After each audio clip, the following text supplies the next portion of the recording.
Good evening, good evening. This is Arlo ASMR back again with another video. I hope you're all doing well. I am recording pretty late because I've just finished up work, so please forgive me if I look really tired, but I did have this video in mind and I've kind of wanted to do it for the last couple of weeks, so I'm biting the bullet and I'm getting it done because I want to.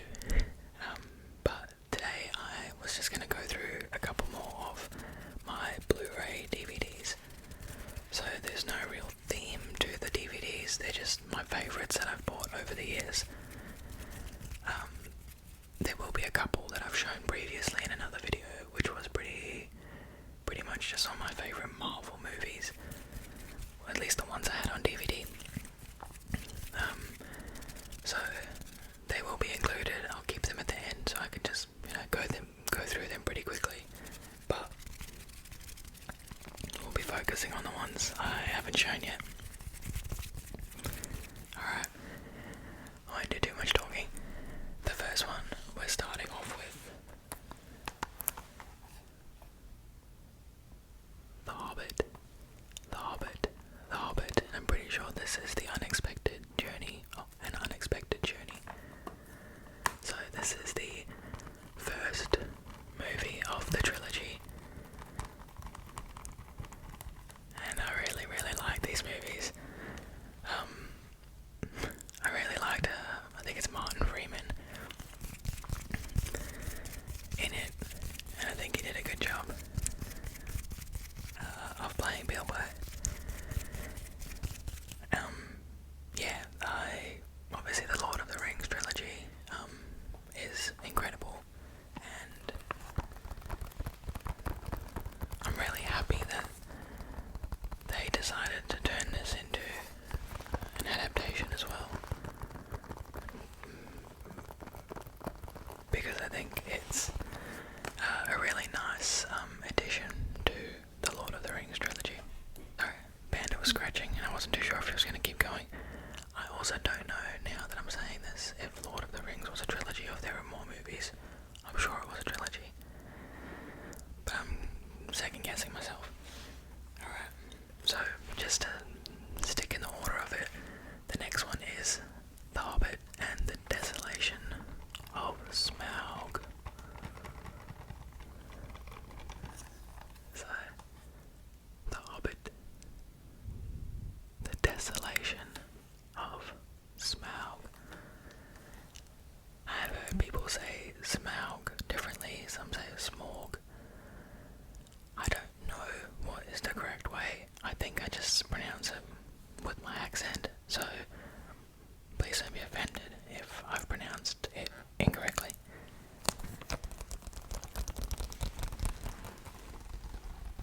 Alright, so that is the second Hobbit movie in the trilogy. And the last one we have is The Hobbit, and I'm pretty sure this is the Battle of Five Armies. Yep.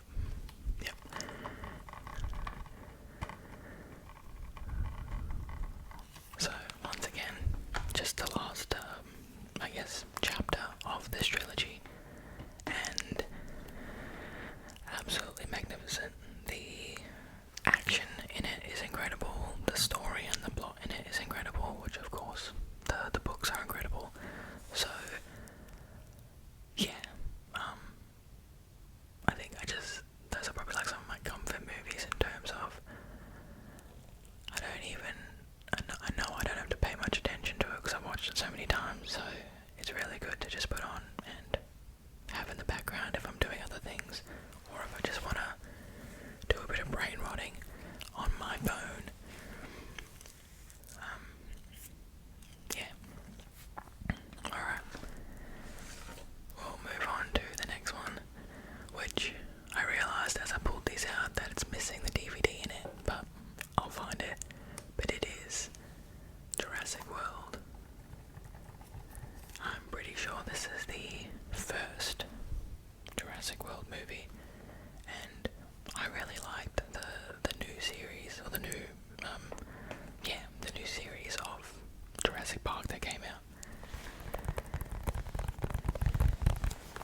I think they did a relatively good job at honouring the original Jurassic Park, but still keeping things, I guess, as fresh and exciting as you can when it's about creating dinosaurs and yeah, like mixing genes and making different freaking things.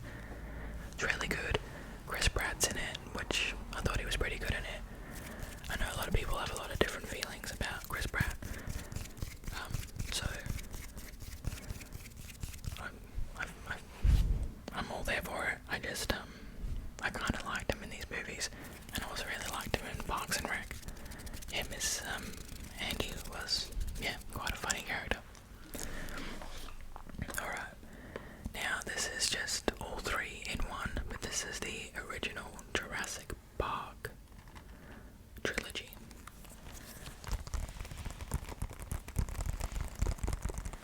I'm pretty sure this was a pretty good price. I think this was like $10. $10 for 3 movies. That's pretty decent. And you just can't go wrong with the original Jurassic Parks. Jeff Goldblum in it is incredible.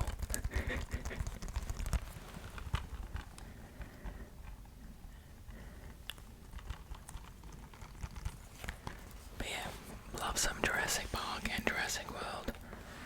Huge fan of the dinosaurs. Not so much a huge fan of the humans always trying to, you know, make it their business, but I guess they kind of exactly did that by creating Jurassic Park. So yeah, I guess that opinion is obsolete.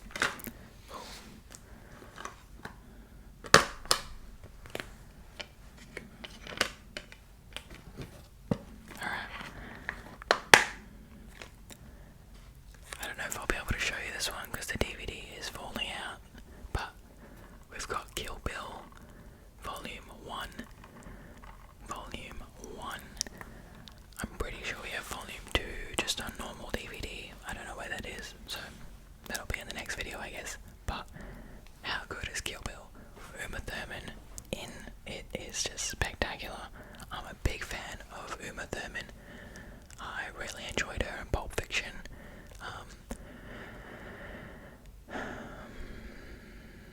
There was another movie she was in with John Travolta. It was like a pretty indie movie, I think. I think it's The Cool Something or something like that. God, I'm really annoyed now that I can't remember.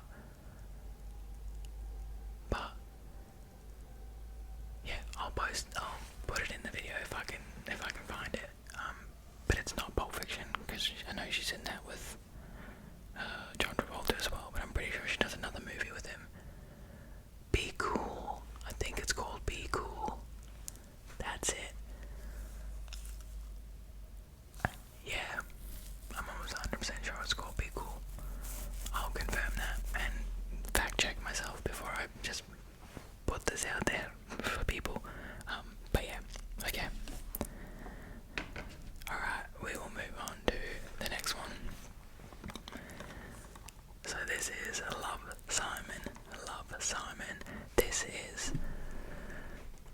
I would say, a coming of age movie, but also a bit of a finding yourself movie because, like, spoilers, sorry guys, but this movie's been out for years now, so, you know, but basically Simon is a gay man or a gay kid in high school, and he is navigating that, and I think the premise of it is that someone kind of figures out that he is, and they tell everyone, and he has to kind of navigate that, and also going back and forth with someone that he's having a relationship with, or I guess a situationship. Yeah, I don't know, I thought it was really cute, and I don't know the actor, what is his name, but this guy,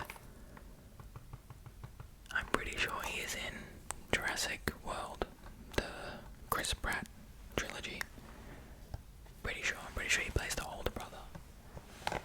I could be wrong, but I'm pretty damn sure. But yeah,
for that.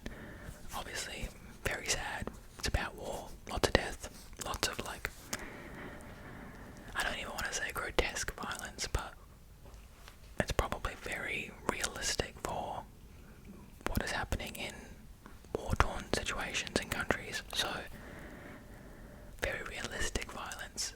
But for me, who is not in an army or any sort of military trained, that was grotesque for me. But yeah, by the way, pretty good movie.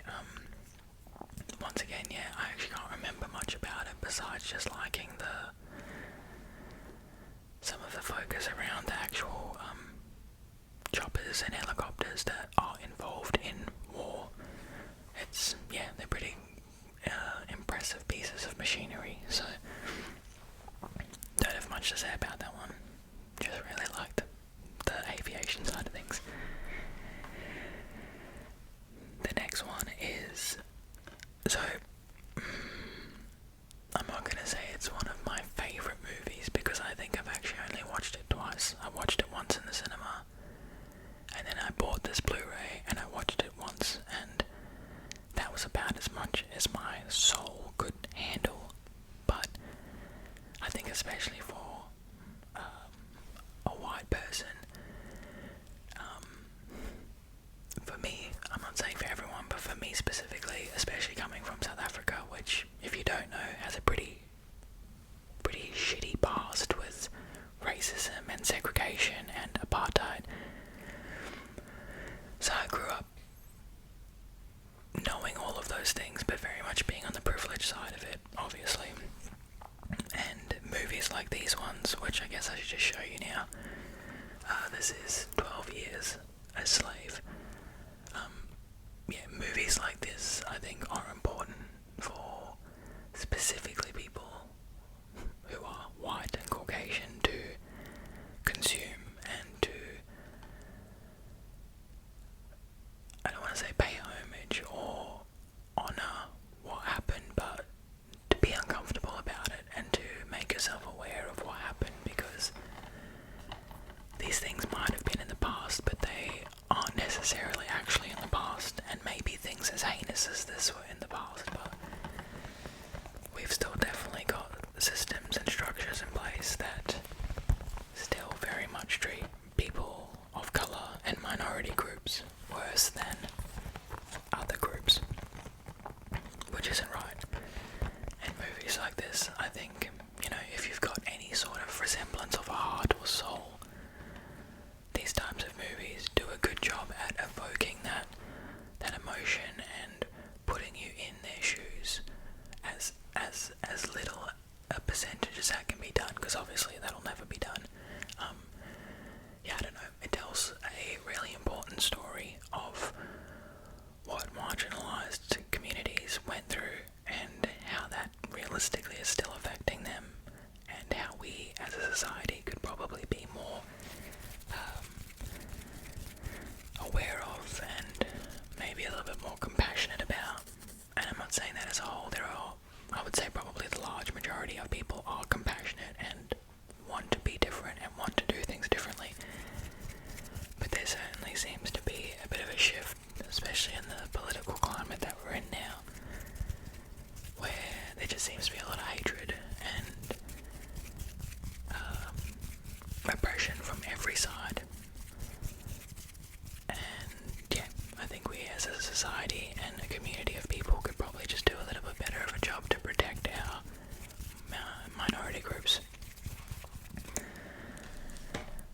just so that we can get the lecture over. I do apologise, it's not something I feel, I hope it's not a lecture, it's just something I'm very passionate about and something I've worked very hard to educate myself about, because I grew up with a lot of family who were very bigoted and were very racist and homophobic and any sort of bigotry you could think of. My family kind of had that, and I didn't like that. I don't agree with any of those belief systems. So I obviously was unfortunately raised with those belief systems. So up until my teenage years, I just blindly followed what I was raised to believe.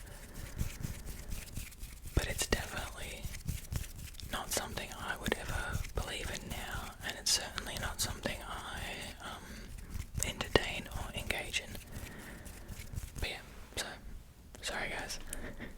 Alright, the last one, just on the topic, is Selma. Once again, just another really good story about the activism that's had to go into giving people of colour the bare minimum of human rights and basic respect.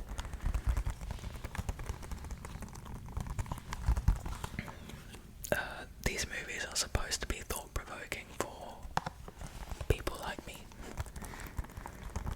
which is a white male.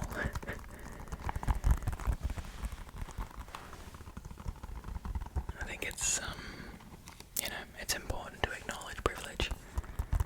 And I've certainly witnessed that privilege in play almost every single day.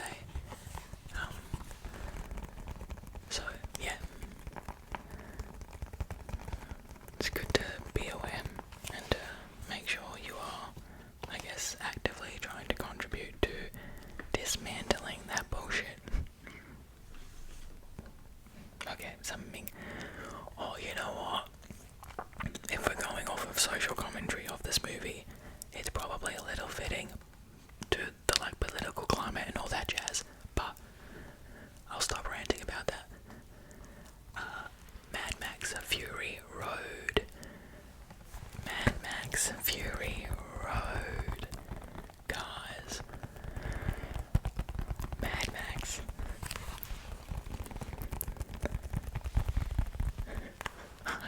I've loved the Mad Max movies since I was young.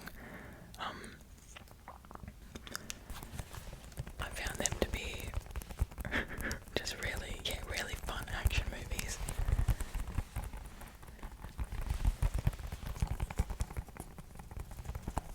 And I do like the storyline of specifically this one with, the kind of mighty ruler who has control over the water and woman, and just kind of has his little war pigs that go out and do the fighting with him. That's one thing I can respect about him, though. He was always out there fighting too. Well, not always, but I guess when his important stuff got stolen, he was out there. And I say important stuff, I'm referring to the woman that he was mistreating, that Furiosa so lovely, so wonderfully saved. Hell yeah. I think Charlize Theron is a really good actress, and a really cool fun fact that I like to tell people is that she is from South Africa. She's originally from a city called Benoni, which I'm pretty sure is within Johannesburg. I'm 100% sure she immigrated to America quite young, but she was originally born in South Africa, so that's pretty cool. And I say that's pretty cool because I'm South African, so it's cool when, there's some famous people that come out of South Africa, because I wouldn't say there's many, like besides Nelson Mandela and Charlize Theron. See, I'm blanking on absolutely anybody else. I think it's hard because there's some people who have South African ancestry as well, like Doja Cat. Doja Cat's father, I'm pretty sure, is South African. Oh, actually, he might be from Zimbabwe. But either way, he's from Southern Africa. But once again, I think she was raised in America. So whether or not she claims that South African lineage, I don't know. And Troye Sivan as well. Troye Sivan is the music artist. Pretty sure he was born in South Africa and immigrated to Perth, Western Australia when he was pretty young with his family as well. So we've got a couple of people from South Africa, but I think we're most famously known for our racism and segregation and all that nasty stuff, which is wonderful. Sarcasm, that's not wonderful. Alrighty, I think we've left the kind of depressing themes, I hope, but the next one is Ant-Man.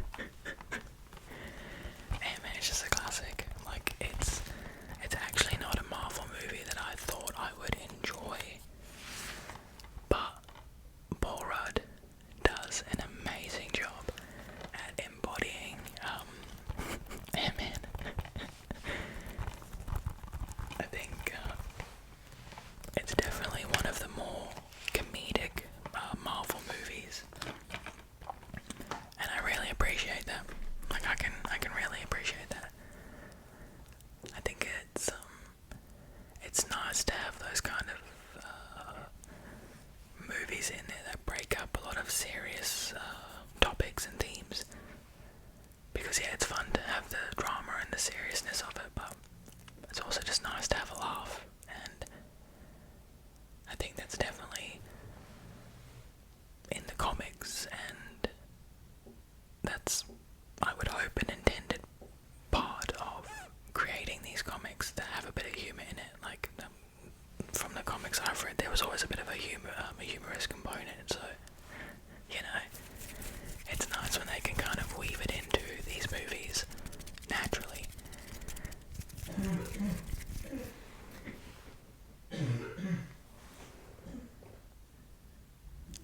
Big cops. But yeah, so Ant-Man, pretty killer one. Actually probably one of my favourite Marvel movies, but I think, if I'm being honest, all of them would probably be my favourite. I love the Marvel, the MCU, the Marvel Cinematic Universe. But yeah, just gonna say I'm thinking if I have anything else to say, but that's about it. Alright, the next one we have is Precious's Infinity War. Yeah, Avengers Infinity War.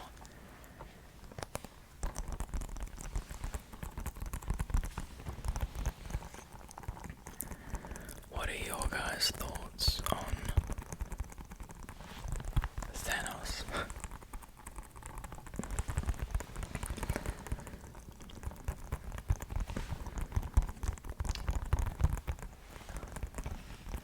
I've met a lot of people who call themselves pragmatic by agreeing with what Thanos did, and I don't know if pragmatic is the right word for it, but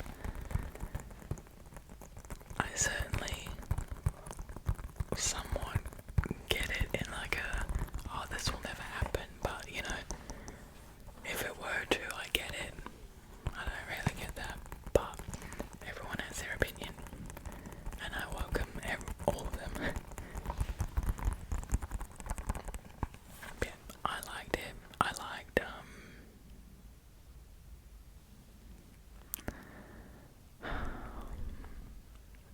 so I liked the way they did the blip, and I don't know, it was good, because although I kind of knew that like most people would be okay, you really did worry in that moment, like, wait, where are they going? Right, sorry. Yeah, I liked the concern and the kind of like, ooh, what's gonna happen of them disappearing. So, although we knew that, you know, it would most likely be okay, I don't know, it was still good to feel that, like, sense of dread, I guess. It's obviously not nice to feel that in a normal, everyday, like, setting, but I like when movies can evoke emotion and, you know, really, I guess, trigger the reaction that they were looking for by executing the media part of it right. You know, whether or not it's just adding in the right song or soundtrack or the right moment to cut away from something. I don't know. I really like the little things that make the kind of more emotional moments even more heavy hitting. Alrighty, so yeah, we have The Amazing Spider-Man 1 and 2. So this is, of course, Andrew Garfield's Spider-Man.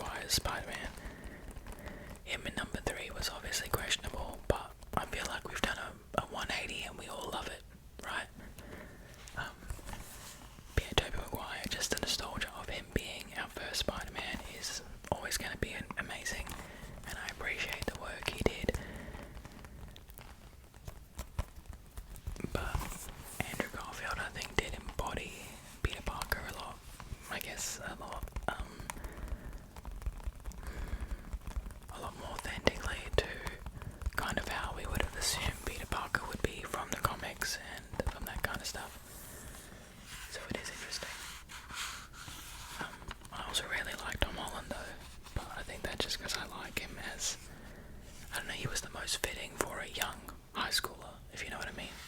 Like, Toby was easily in his mid-20s, same with Andrew Garfield. And although Tom is now in his mid-20s, I feel like he was probably younger when he started, so he just looked like he fit the bill a little more. But having Andrew Garfield Spider-Man skateboarding and kind of being like that kind of Peter Parker was fun. Instead of just this nerdy Peter Parker, which I feel like was what Tobey Maguire was. You know, just nerdy.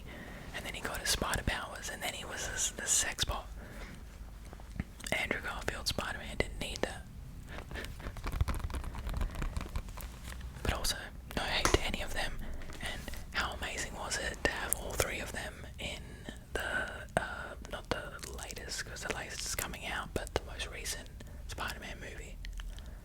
What the hell? Loved it. Yeah, I was a big fan. I think in the cinemas everyone was like, yeah, like just going off, which was a fun moment. There's a lot of camaraderie in the cinemas at the Marvel movies specifically, which I'm a big fan of. Okay, we'll move on to the next bad boy, which is just the first Thor. So this is obviously our introduction to the god of thunder, lightning, very, very frightening. But Chris Hemsworth plays a really good Thor. And I think, yeah, I don't know, I think this was probably a really good casting choice. And it's been fun to see how they've evolved his character in the movies. I also really enjoyed Thor's, basically his whole movie with the Guardians of the Galaxy.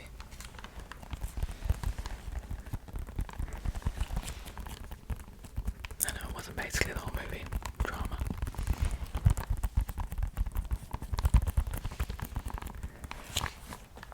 Alrighty, so that is Thor. Probably not the best Thor, but we needed a foundation, so it's still good because of that. Now we have Iron Man 2. Iron Man 2.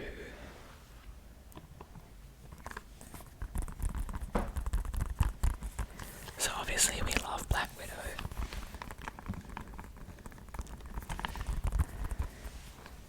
She's a bad bitch. And I love Happy. Happy is the best, like, right-hand man.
this movie for some reason. I think it's because I just really like Kevin Costner. I loved him in The Coast Guard and in The Bodyguard and in Hidden Figures. All very good movies. Obviously The Bodyguard's kind of a classic because he plays Whitney Houston's bodyguard, and that's just spectacular. But Hidden Figures is also a good one. If you were to prioritise that, I would go Hidden Figures first, Bodyguard, and then Coast Guard.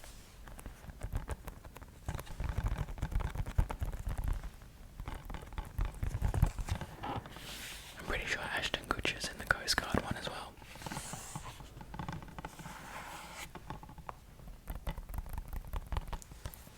Alrighty. So, that's the list, or that's the movies that I haven't shown you before. We'll quickly go through the other ones. So we've got X-Men Origins Wolverine. So obviously that's just Wolverine's origin story. Pretty good. Tells you the story of how his bone claws kind of go to adamantium. Think adamantium. We've got our Avengers Age of Ultron. Spectacular. Loved the introduction of of Wanda and Pietro. Obviously, very sad Pietro dies, but loved the introduction for them and really liked Wanda's story moving forward from that. Here we have Captain America Civil War. So this was obviously Captain and Iron Man going head to head because they don't agree with the accords that are being implemented by the UN, I guess. We have our Black Panther. Love Ryan Coogler's work. Big fan of his work. We have